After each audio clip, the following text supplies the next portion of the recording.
Sean bienvenidos todos los presentes que nos acompañan en el primer Congreso Virtual Internacional para la Detección, Prevención, Atención y Educación de los diferentes tipos de diabetes y síndrome metabólico en niñas, niños, adolescentes y jóvenes.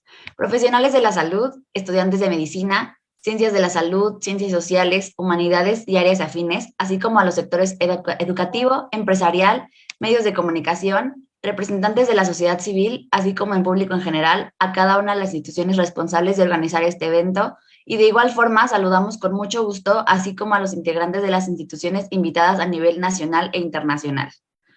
A continuación, me es grato presentar a la maestra Irene Cruz Pimentel, quien destaca entre su desarrollo profesional por ser educadora en diabetes dentro de la industria farmacéutica y consulta privada. Forma parte de la coordinación académica del Diplomado de Educador en Diabetes de la Asociación Mexicana de Diabetes y pertenece a la mesa directiva del Consejo Nacional de Educadores en Diabetes. La maestra Irene Cruz cuenta con una vasta experiencia en general respecto a las ciencias de la salud. Por lo anterior mencionado y su amplia experiencia que le precede, es un gusto recibirle en este congreso con la conferencia La importancia del automonitoreo como comportamiento en el autocuidado de diabetes y sus diferentes tecnologías. Maestra Irene Cruz, el espacio es suyo. Pues muchas gracias por la invitación a participar en este congreso y pues bueno, vamos a iniciar con este tema sobre la importancia del automonitoreo para el cuidado de la diabetes y la repercusión que tiene la falta de acceso en cuestión de salud pública. Y pues bueno, ¿cuál es la agenda para esta sesión del día de hoy? Vamos a hablar sobre 4 temas. El primero sería hablar sobre el modelo de los 7 comportamientos del autocuidado en diabetes. Posteriormente, abarcar este comportamiento sobre monitoreo. Después vamos a ver el panorama en México sobre este comportamiento, si se realiza, si no, las consecuencias que hay de no realizarlo. Y por último, vamos a hablar sobre la toma de acciones en nuestro país para este comportamiento. Y pues bueno, vamos a iniciar hablando del modelo de los 7 comportamientos del autocuidado en diabetes. Para quien no lo conozca, este es un modelo que lo propuso la Asociación de Especialistas en Educación y Atención de la Diabetes, ACCESS por sus siglas en inglés, y esto lo hizo a solicitud de Medicaid en el 97.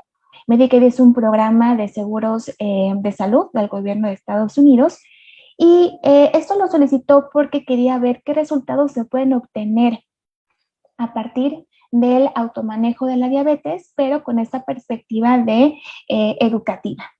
Entonces, esta asociación lo que vio es que si se brinda educación en diabetes a las personas que tienen esta condición, van a ver un cambio en el comportamiento. Y específicamente, ellos observaron que hay 7 comportamientos del autocuidado que van a promover un efecto positivo en el manejo de esta condición. Entonces, antes de mencionar estos 7 comportamientos, quiero también explicar puntos claves de este modelo. ¿Cuáles son estos?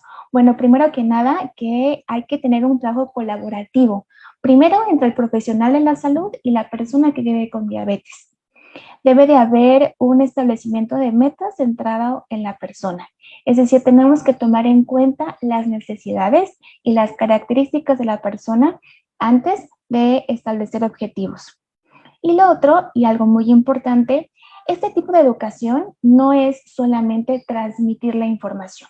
Lo que se busca es que en este proceso educativo la persona tenga sentido la información que se le está brindando, y esto para, bueno, lograr y mantener cambios en el comportamiento. Entonces, vamos a explicar estos 7 comportamientos del autocuidado y precisamente pongo esta gráfica que menciona de la asociación ACCESS, y lo pongo así porque hay una razón por la cual lo ejemplifican en este gráfico. Ponen en el centro el primer comportamiento, que es este afrontamiento saludable. ¿Y a qué se refiere un afrontamiento saludable? Bueno, es tener una actitud positiva frente al manejo de la diabetes y una relación positiva, ¿no?, hacia también las demás personas. Y esto es muy importante porque antes de iniciar con el proceso educativo que puede involucrar alimentación, ejercicio, toma de medicamentos, tenemos que abordar este comportamiento porque va a ser el sostén del autocuidado que tiene la diabetes. Si una persona no acepta esta condición, difícilmente va a incidir en el comportamiento de estas áreas que acabo de mencionar. Luego, los siguientes comportamientos vienen en este segundo círculo que tiene que ver con alimentación saludable, ser físicamente activo y la toma de medicamentos, que son la base del tratamiento en cualquier intervención en una persona que vive con diabetes. Después del siguiente círculo involucra lo que es el monitoreo. Y el monitoreo es muy importante porque va a englobar a su vez en estos 4 comportamientos que acabamos de mencionar. ¿Qué va a hacer el monitoreo? Básicamente va a recolectar información y una vez recolectada esa información, la persona va a tener la habilidad para usarla y esto le va a servir para tener una toma de decisiones informadas. Y al final, en el último círculo, se puede observar los últimos 2 comportamientos que tienen que ver con reducir riesgos y con el otro que es resolver problemas, ¿no? Reducir riesgos tiene que ver con pues disminuir la probabilidad de tener alguna complicación, ¿no? Nefropatía, retinopatía, etcétera. Y resolver problemas casi siempre se engloba a cuando tenemos estas hipoglucemias o estas hiperglucemias también por días de enfermedad o alguna otra causa. Entonces, estos son los 7 comportamientos del autocuidado y para fines de esta conferencia del día de hoy, vamos a centrarnos en lo que tiene que ver con el monitoreo. Y pues bueno, en este tema que tiene que ver con el monitoreo, antes de empezar, me gustaría mencionar que el monitoreo va más allá de la toma de glucosa. Generalmente el monitoreo siempre se engloba en esta acción que tiene que hacer, pero en el 2020 esta Asociación de Especialistas de Educación y Atención en Diabetes hizo una revisión sobre estos 7 comportamientos del autocuidado. Revisó investigación nueva sobre los temas y entonces concluyó que nos quedaríamos muy cortos si solamente involucramos para este comportamiento la toma de glucosa. Entonces, pues bueno, ¿qué más aparte de la toma de glucosa involucra este comportamiento sobre el monitoreo? Uno de ellos, ustedes lo pueden leer en pantalla, es la presión arterial, ¿no? También tiene que ver el ejercicio, es decir, con qué frecuencia lo estoy haciendo, 1, 2, 3 veces a la semana, cuánto tiempo lo estoy haciendo, 30 minutos, 1 hora, etcétera. También la ingesta de alimentos, ¿no? Por ejemplo, si es una persona que se inyecta insulina, pues tenemos que contabilizar, monitorear más bien la ingesta de carbohidratos. ¿Cuántos carbohidratos está consumiendo por tiempo de comida? O también la otra, podemos monitorear el tamaño de la porción, ¿no?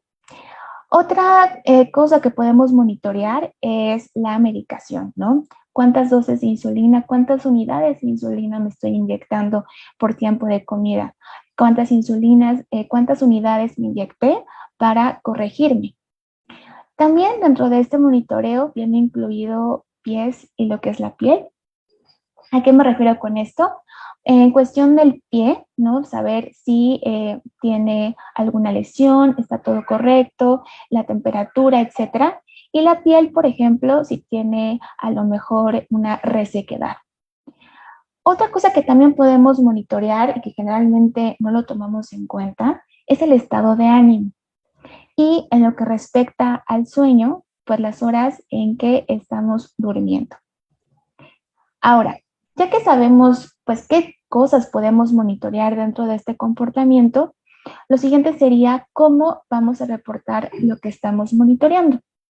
Comúnmente lo hacemos con lápiz y papel, ¿no? Estas listas en donde ponemos, por ejemplo, las cifras de glucosa que tenemos, de presión arterial, etcétera. Sin embargo, hoy en día ya estamos cambiando y lo estamos llevando hacia un reporte electrónico, lo cual nos lleva a distintos beneficios. Por ejemplo, facilita la recolección de la información. Los medidores, ¿no? Generalmente los glucómetros, las personas llevan su registro, su monitoreo en hojas de papel, pero hoy en día lo pueden llevar incluso en su mismo glucómetro o también en aplicaciones que hay y que pueden estar también en su celular. Ahora, con esta recolección de información también hace posible que haya menor registro de información errónea.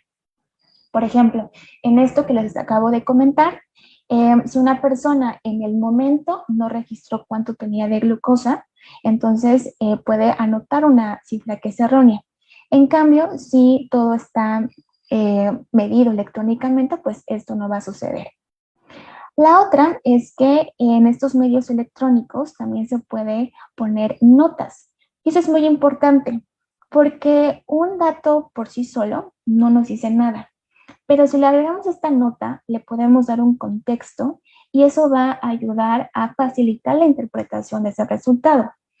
Por ejemplo, en un monitoreo, si vemos que generalmente las glucemias van entre 100, 150, 130 y de repente un día llegó a 200, si no tenemos un contexto de qué fue lo que pasó cuando tuve esa cifra de 200, entonces no podemos interpretar ese resultado, qué fue lo que pasó y por lo tanto no podemos tomar una decisión para evitar que eso vuelva a suceder.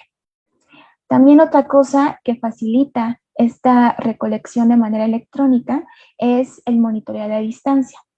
Es decir, ya no hay un límite de tiempo. ¿A qué me refiero con esto? Que antes, pues teníamos que esperarnos hasta nuestra siguiente consulta para compartir los datos de esta hoja a nuestro profesional de la salud. Sin embargo, hoy en día, como les comentaba, hay aplicaciones en donde en tiempo real nuestro profesional de la salud, médico, nutriólogo, educador en diabetes, puede ver los resultados de lo que estamos midiendo. Muy bien, entonces en esta cuestión del monitoreo, a mí me gusta ver el monitoreo como el timón de un barco. Es decir, ¿cómo voy a saber yo que las acciones que estoy haciendo están ayudando, están perjudicando mi salud? Tenemos que verlo. Y para ello, pues bueno, el monitoreo, por un lado, nos brinda información. Esta información, como les decía, nos da una dirección. Nos está diciendo si lo que estamos haciendo nos está funcionando, no lo está haciendo. Pero para poder hacer eso, una persona que vive con diabetes, primero debe de interpretar esa información y posteriormente utilizarla para que entonces haya un cambio de comportamiento. Esto lo podemos observar en el siguiente ejemplo que aquí les pongo a continuación. Como información podemos tener los resultados de nuestra glucosa en sangre. Aquí nos puede mostrar que tenemos cifras menores de 70. Eso quiere decir que tenemos hipoglucemias. Entonces ya nos está diciendo que pues tenemos bajas nuestras concentraciones de glucosa. Y por lo tanto, ya que interpretamos, pues entonces vamos a actuar. Vamos a hacer este cambio de comportamiento. ¿Que cómo se puede reflejar? Pues a lo mejor con una colación de carbohidratos, ¿no? Si es ejercicio, a lo mejor ajustar la hora, ver el tratamiento farmacológico, a lo mejor me estoy inyectando de más insulina en caso de que ese sea el tratamiento. O la otra es hacer el uso de la regla de los 15, es decir, cómo poder solucionar esta baja de glucosa en sangre. Entonces, si ustedes se dan cuenta, este cambio de comportamiento involucra a otros comportamientos que vimos anteriormente, ¿no? Alimentación saludable, mantenerse activo, toma de medicamentos, resolver problemas, ¿no? Y esto, cuando lo aplicamos, esto puede lograr que la persona logre un empoderamiento. ¿A qué me refiero cuando la persona tiene este empoderamiento? Que tiene un mayor control sobre las decisiones y acciones que toma a favor de su salud. Es decir, de lo que está pasando, él va a poder decidir cuál es la mejor acción en pro de su salud para solucionarla.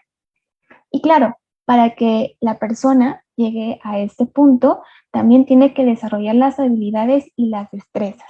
que eso se hace a través de la educación en diabetes. Entonces, ¿cuáles son los puntos claves de este monitoreo, no? Primero que nada, tenemos que saber qué vamos a monitorear.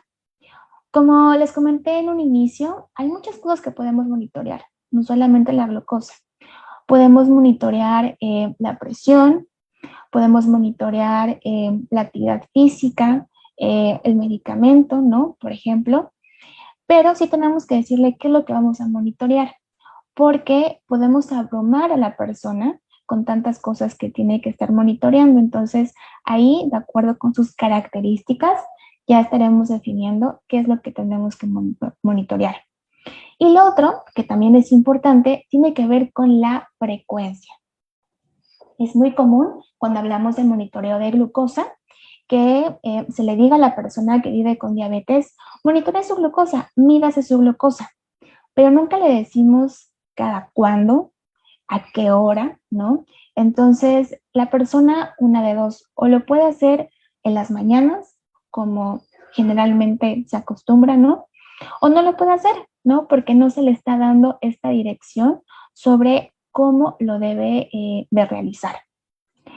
El siguiente punto clave para que se pueda llegar a este comportamiento de monitoreo es la habilidad para el uso del equipo, ¿no?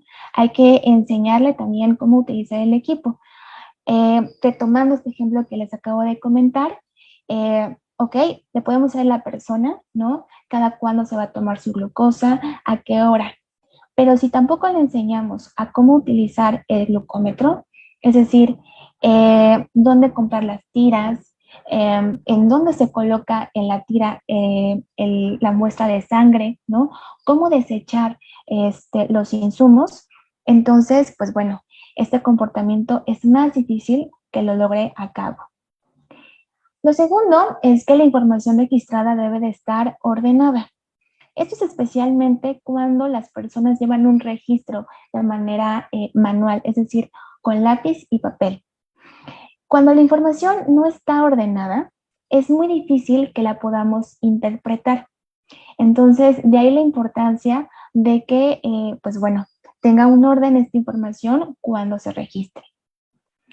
El siguiente es el uso de la tecnología, que es lo que les mencionaba hace unos momentos.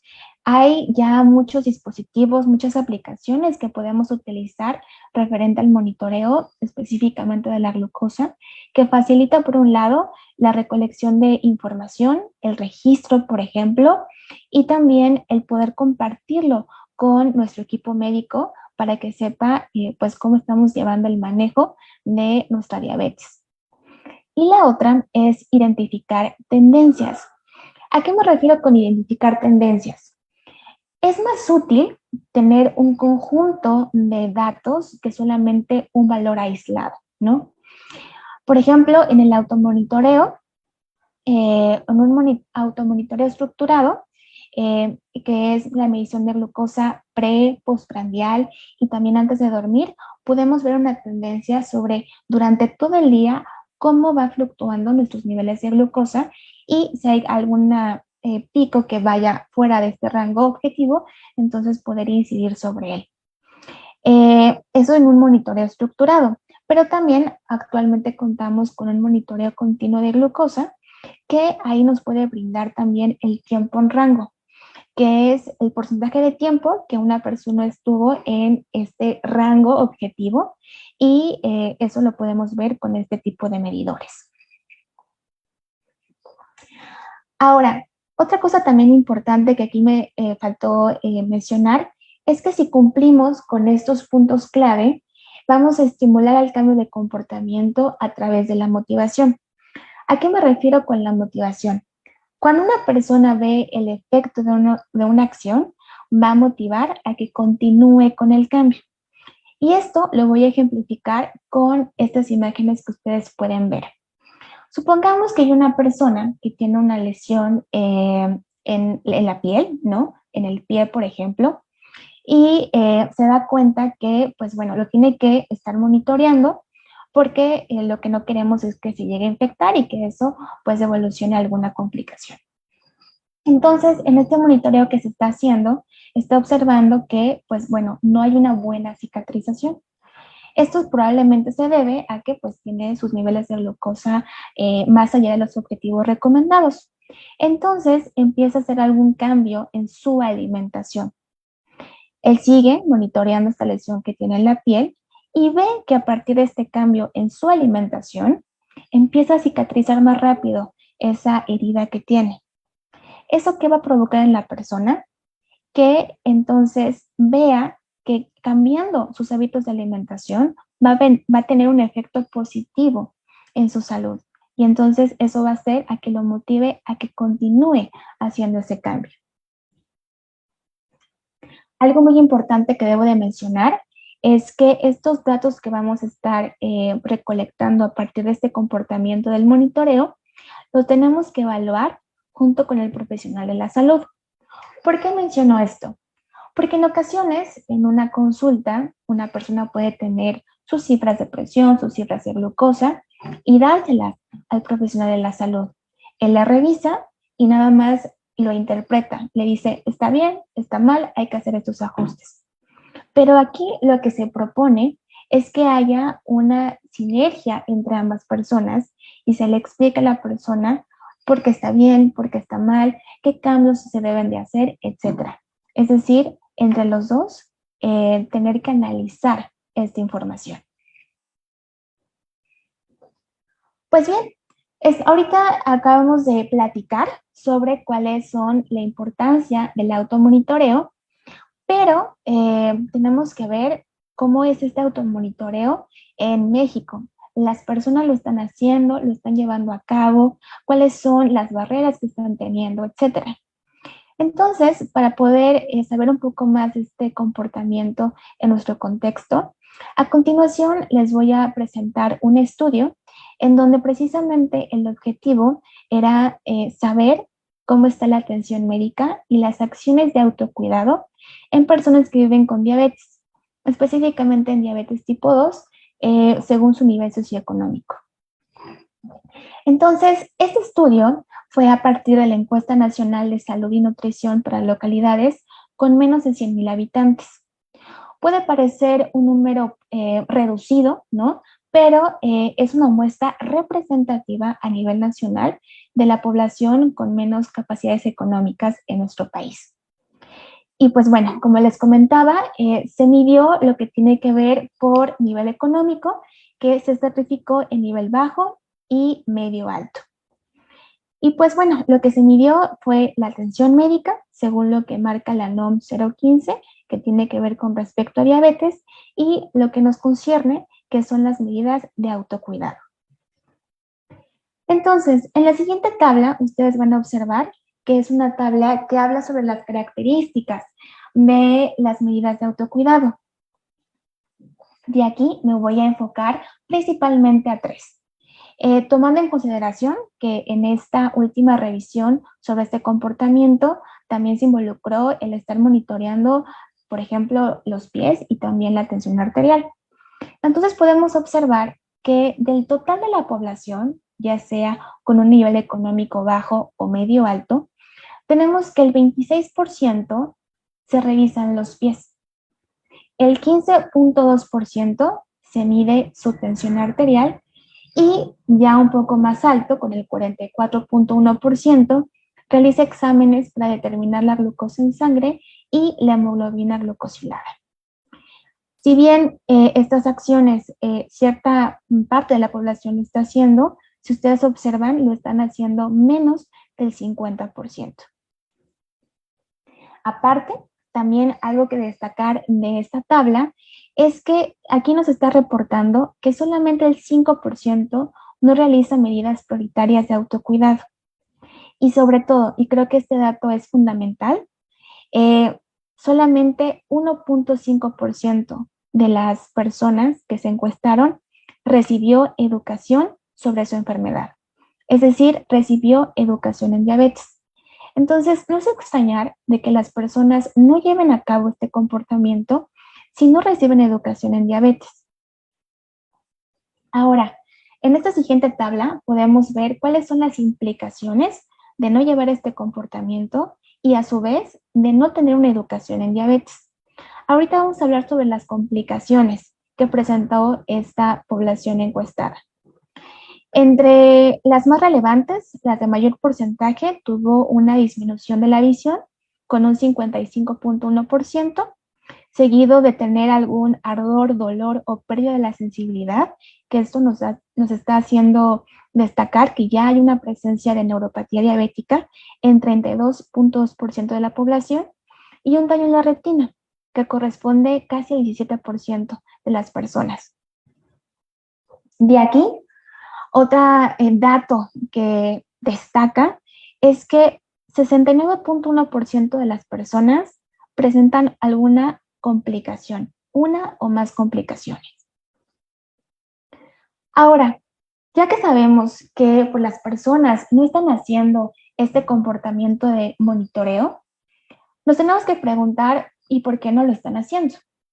Hay distintas barreras que se han reportado en la literatura sobre por qué las personas no llegan a tener este comportamiento. Pueden ser barreras físicas, barreras financieras, cognitivas, emocionales, el tiempo también, lo que viene siendo alfabetización en salud, una limitada comprensión del valor de los datos y también cómo usarlos. Falta de interés o habilidad en el uso del equipo para el monitoreo. Y por ello, a continuación, les voy a presentar otro artículo que precisamente explora cuáles son estas barreras, estas dificultades que tienen las personas con diabetes tipo 2 para llevar este manejo de su enfermedad, específicamente en 3 clínicas de atención primaria de lo que antes era el Seguro Popular, que estaban aquí en la Ciudad de México. Las personas que se encuestaron, más bien que se entrevistaron, fueron personas con diabetes tipo 2, entre alrededor de 21 a 69 años de edad, y también proveedores de servicios de salud, es decir, enfermeras, trabajadoras de la salud, médicas, nutrólogas, psicólogas e incluso odontólogas. Entonces, ¿qué se hizo en este estudio? Como les mencionaba, se hicieron entrevistas semiestructuradas a estas 2 poblaciones, personas con diabetes y proveedores de servicios de salud. Estas entrevistas fueron grabadas y posteriormente se transcribieron. Una vez transcritas, se codificaron en la información obtenida. ¿Y cuáles fueron los resultados de esta investigación? Pues bueno, de estas transcripciones se realizaron 8 códigos, pero para fines de esta conferencia me voy a enfocar únicamente en 2, que sería falta de recursos y calidad de la atención. Entonces, de esa categoría que tiene que ver con falta de recursos, ¿qué dijeron las personas con diabetes tipo 2 que dificultan el automanejo de su diabetes? Fueron 4 las razones principales, pero me voy a quedar con una de ellas, y es que no tenían dinero suficiente para comprar sus insumos. Por ejemplo, las tiras reactivas. En cuestión de los proveedores de servicios de salud, igualmente, lo que ellos identifican que impide que la persona lleve este automanejo es que los pacientes no pueden adquirir tiras para el glucómetro. Y algo que me agrada mucho de estos estudios cualitativos es que en ocasiones sacan fragmentos de las entrevistas para ejemplificar estos resultados. Y les voy a compartir uno de ellos. Y dice así: ese es su doctor, 50 tiras.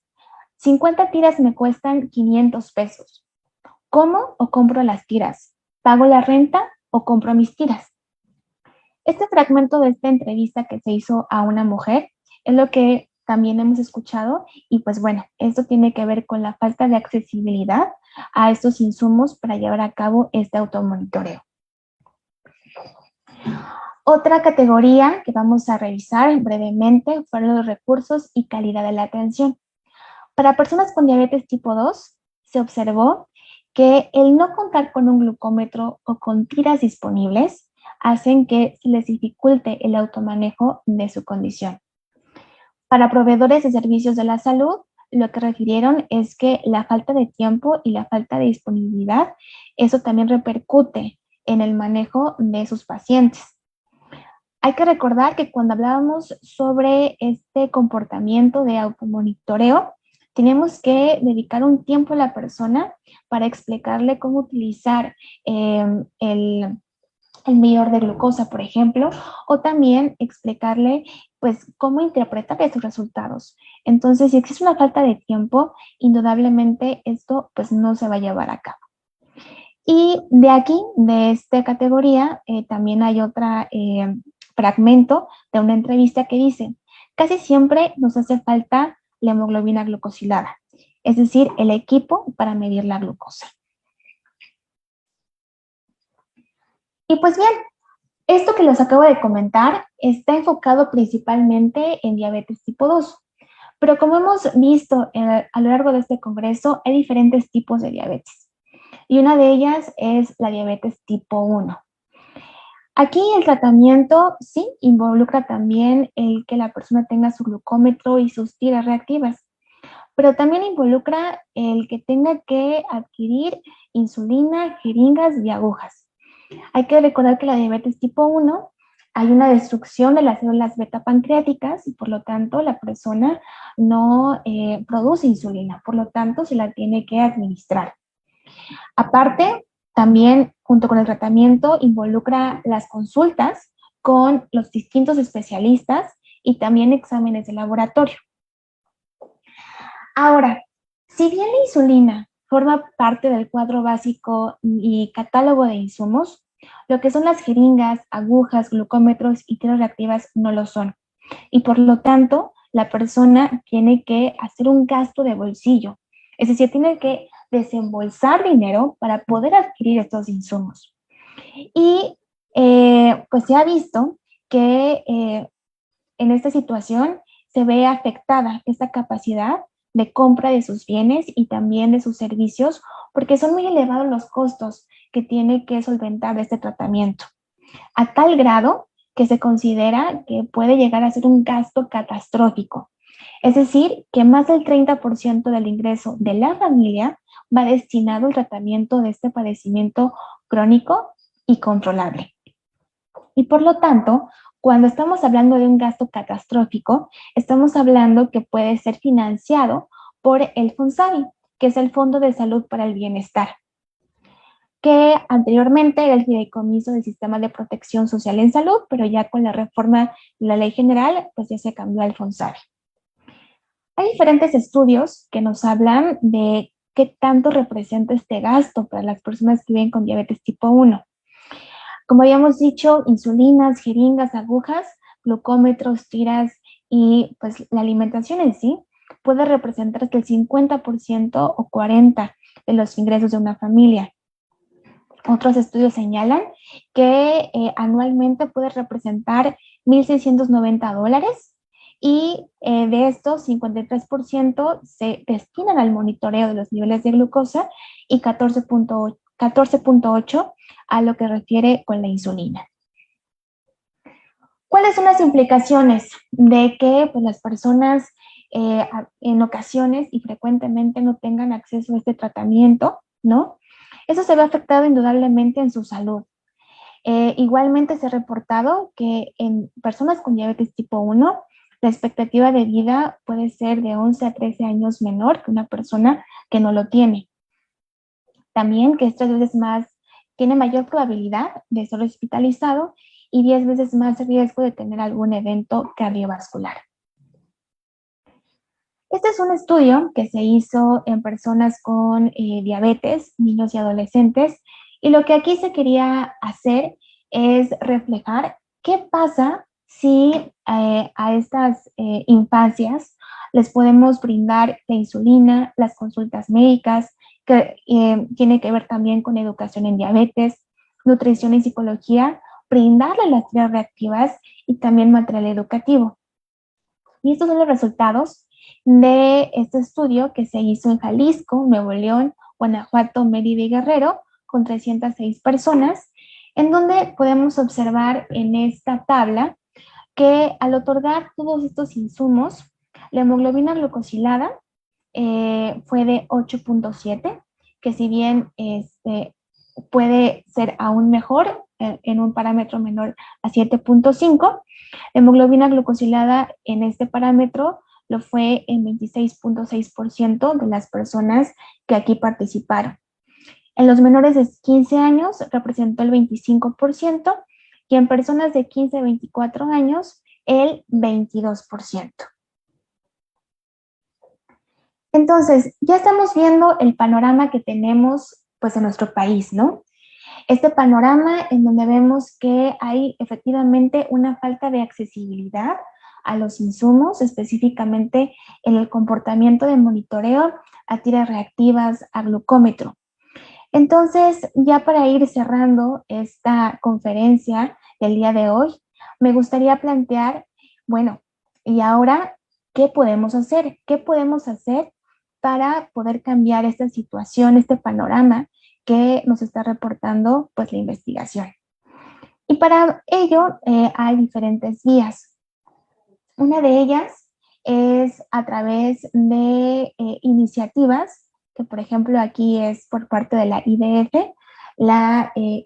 que este es un documento que denomina que es nuestros derechos a la salud, ¿no?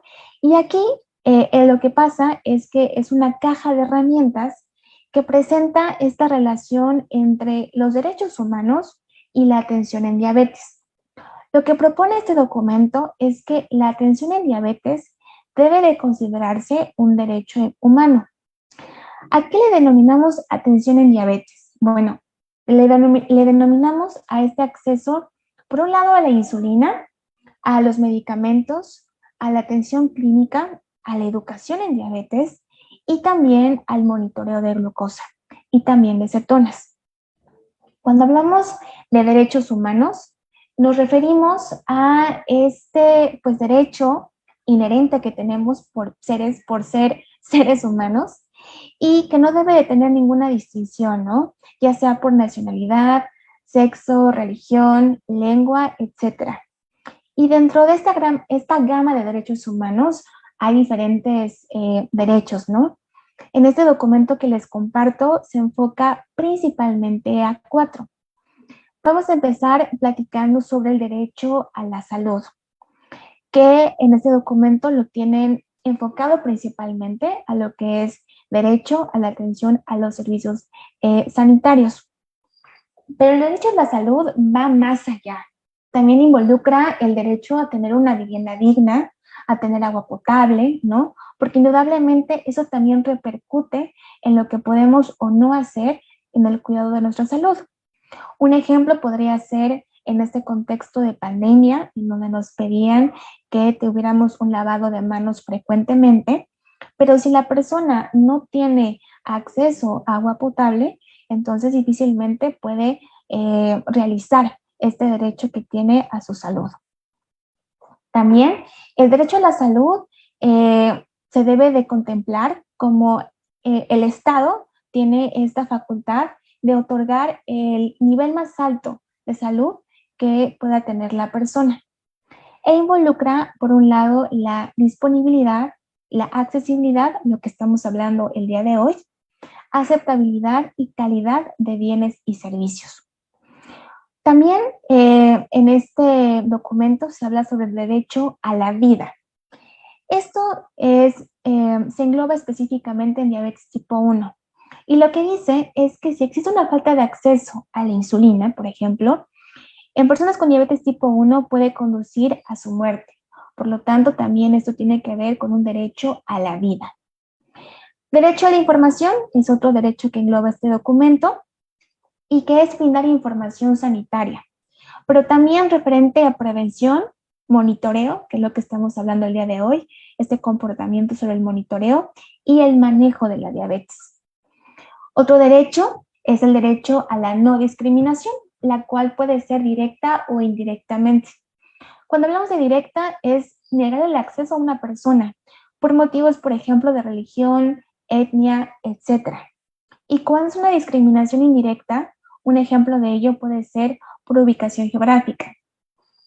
¿A qué me refiero con esto?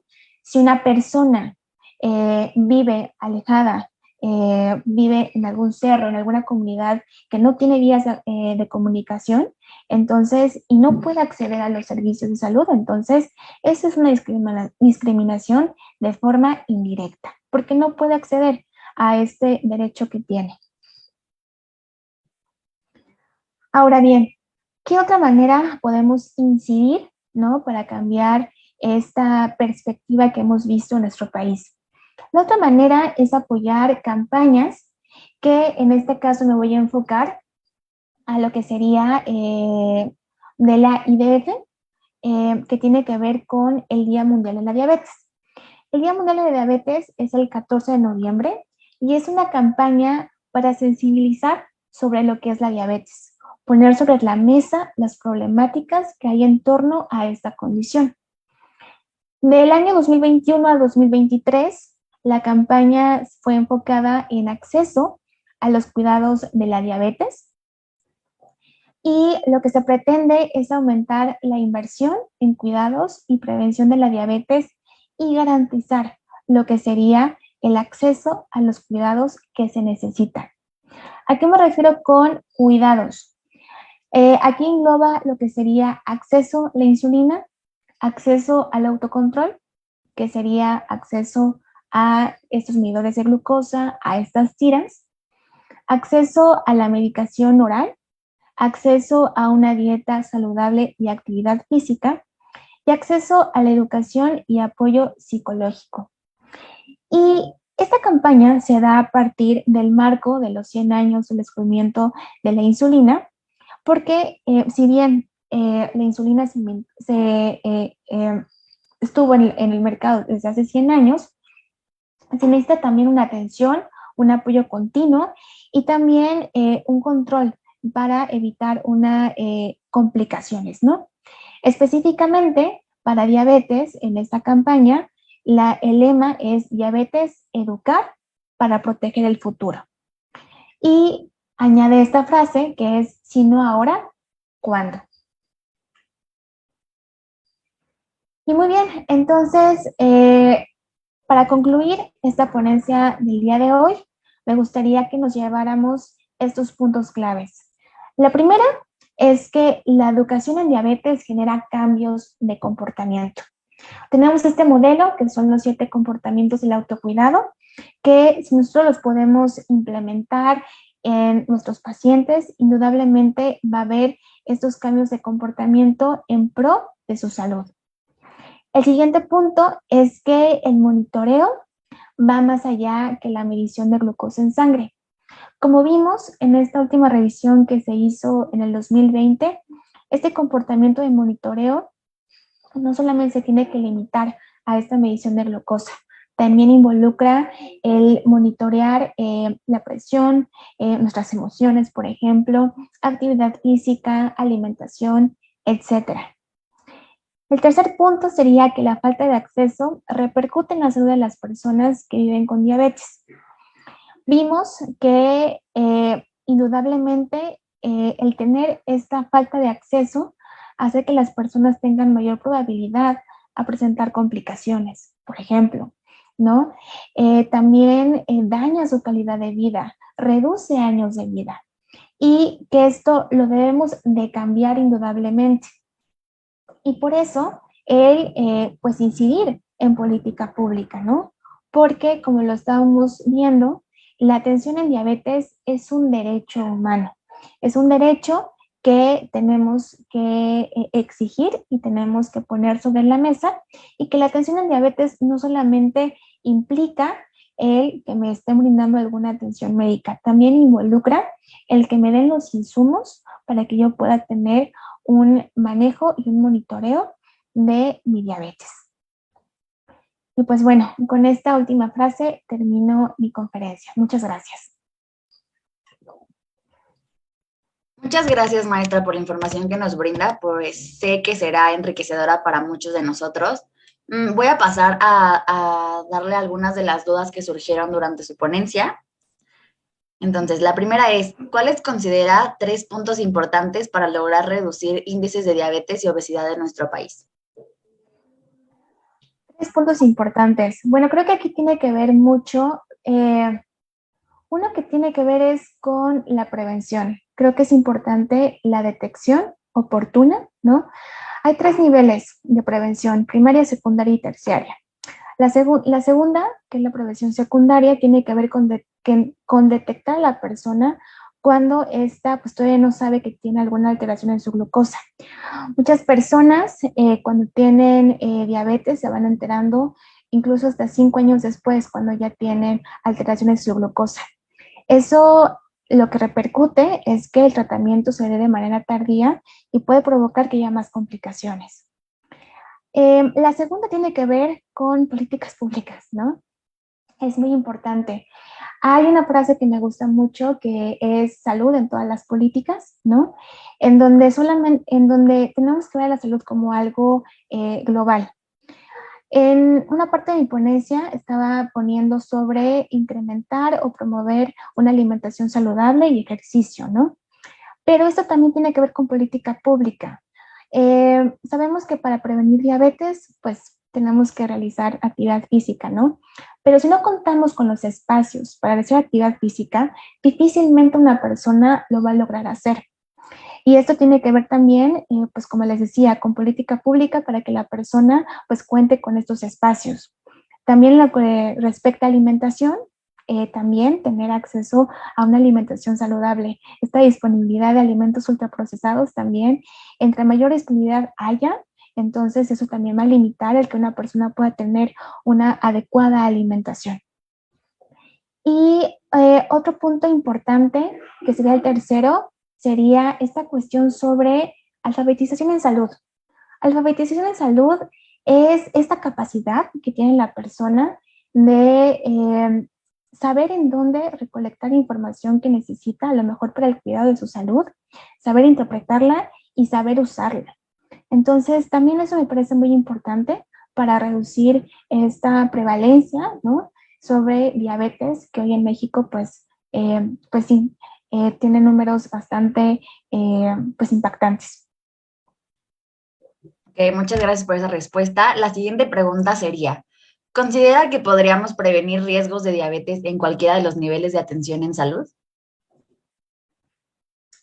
Sí, sí podemos prevenir. Hay tres niveles de atención: primero, secundario y terciario. El primero tiene que ver con los centros de salud, es decir, cómo es la entrada a una persona a este sistema de salud, que son las clínicas, por ejemplo. Y ahí podemos hacer prevención, definitivamente. Hay estas campañas que nos orientan a tener una alimentación saludable. Ajá. El segundo nivel de atención implica ya alguna clínica especializada, ¿no? En este caso puede ser diabetes, que también ahí también podemos hacer prevención, ¿no? El tercer nivel de atención involucra ya hospitales de alta especialización, ¿no? A lo mejor algún centro, algún instituto, que también se podría hacer prevención. Pero yo creo que aquí la parte importante es que en estos tres niveles de atención debe de haber una persona, ¿no? Un educador en diabetes que brinde esta educación, porque realmente yo creo que todas las personas que tienen diabetes, pues no quieren tener alguna complicación, tienen que tener una orientación, ¿no? Y esa orientación precisamente lo da un educador en diabetes con base en estos 7 comportamientos y tiene que estar en estos 3 niveles. Muchas gracias. Y la última pregunta es, una persona con diabetes tipo 2, ¿cuál sería la frecuencia para checar los niveles de glucosa? Es una pregunta muy frecuente. La realidad es que, bueno, hay recomendaciones, pero más allá de las recomendaciones, yo diría que tenemos que regresar a este concepto de una atención centrada en la persona. ¿A qué me refiero? A tomar en cuenta las características que tiene la persona para hacer una recomendación centrada en sus necesidades, ¿no? En este ejemplo, en esta cuestión sobre cuántas veces se debe de monitorear, pues tenemos que tomar en cuenta varios factores, ¿no? Tenemos que tomar en cuenta el tipo de diabetes, si es diabetes tipo 1, diabetes tipo 2. También tenemos que tomar en cuenta, pues, la edad, ¿no? Si es un niño, un adulto mayor, un joven, por ejemplo. Tenemos que tomar en cuenta también su situación económica, ¿no?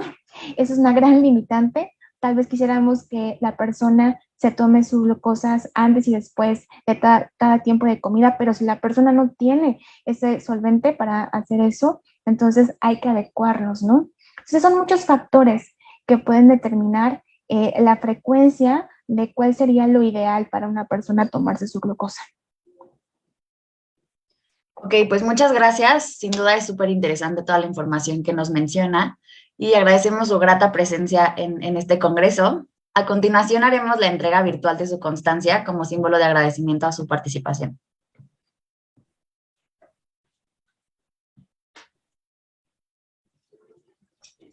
Preven AC, Cuidando y Pensando en tu Salud, la Asociación Mexicana de Diabetes y la Coalición México Saludable otorgan el presente reconocimiento a la nutrióloga Irene Cruz Pimentel por su participación en el webinar La importancia del automonitoreo como comportamiento en el autocuidado de diabetes y las repercusiones de la falta de acceso en la salud pública, en el primer Congreso Virtual Internacional para la Detección, Prevención, Atención y Educación de los diferentes tipos de diabetes y síndrome metabólico en niñas, niños, adolescentes y jóvenes, llevado a cabo los días 19, 20 y 21 de octubre del 2022. De nueva cuenta, agradecemos su presencia a todos a este evento y solicitamos a los participantes dirigirse al siguiente enlace para darle continuidad a nuestro programa. Muchas gracias. Excelente día.